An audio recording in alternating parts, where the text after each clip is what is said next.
Hi, this is Meghla. Welcome to my new another video and hope you are all doing well. সকাল সকাল fresh হয়ে ready হয়ে নিলাম কারণ আজকে ইউনিভার্সিটিতে যাব। তার জন্য ব্রেকফাস্টটা স্কিপ করলাম আর রেডি হয়ে গেলাম তাড়াতাড়ি। আমার বাসা থেকে ইউনিভার্সিটিতে যেতে 40 মিনিট টাইম লাগে যদি রাস্তায় জ্যাম না থাকে, আর জ্যাম থাকলে আরেকটু টাইম বেশি লাগে। তার জন্য একটু আগেই রওনা দিতে হয় যাতে ঠিক টাইমে ভার্সিটিতে পৌঁছাতে পারি। আর ভার্সিটিতে যাওয়ার আগে এই সামান্য রেডি হয়ে নিচ্ছিলাম।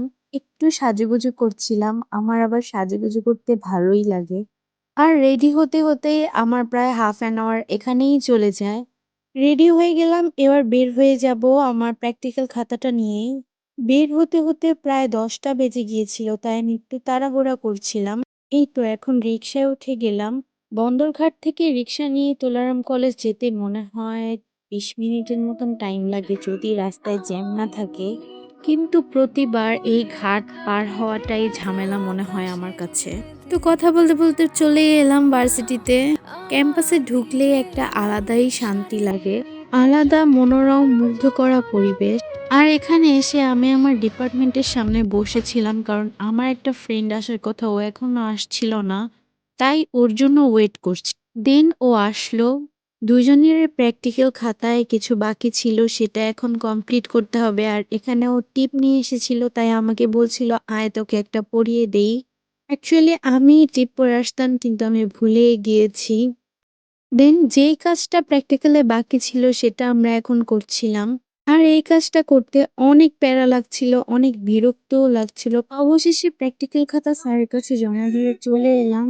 তারপর একটু ক্লাসে এসে বসলাম কারণ প্রায় 1 থেকে দেড় ঘন্টার মতন দাঁড়িয়ে দাঁড়িয়ে চিত্রগুলো লাগাতে হয়েছে গ্লু দিয়ে, অনেক খাটনি হয়েছে। আর এখন ক্লাস থেকে বের হয়ে নিচে যাব কারণ অনেক ক্ষুধা পাইছে, বাসা থেকেও কিছু খেয়ে আসি নাই। আর এইখানে এসেও ব্যস্ততার মাঝখানে খেতে ভুলে গিয়েছি। তো কলেজ থেকে বের হয়ে পুকুর পাড়ে গেছিলাম একটু, এখানে এই বিড়ালটার সাথে দেখা। দেন ওইখান থেকে চলে এসে এই সিঙ্গারার দোকান থেকে 2টা সিঙ্গারা, একটা স্প্রাইট আর একটা ফান্টা নিয়েছিলাম। নিয়ে আবার কলেজে চলে আসলাম আর এখানে বসে বসে খাচ্ছিলাম।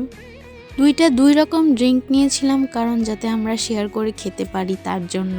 দেন খাওয়া দাওয়া শেষ করে চলে গেলাম চা খেতে। চা না খেলে দিন শুরুই হয় না। আর এখানে চাওয়ালা মামা ট্রেতে করে 2টা কাপ দিয়েছিল কারণ চা অনেক গরম ছিল আর দেখতে খুবই কিউট লাগছিল। চা খেয়ে এবার বাসার দিকে রওনা দিব। আর এখানে ভার্সিটির সামনেই এই দোকানগুলো থাকে, সেখান থেকে আমি একটা পায়ে পরার জন্য পায়েল টাইপের কিছু একটা নিয়েছিলাম। তারপর বাসার দিকে রওনা দিলাম। আজ এই পর্যন্তই, সবাই ভালো থাকবেন, সবাইকে আল্লাহ হাফেজ।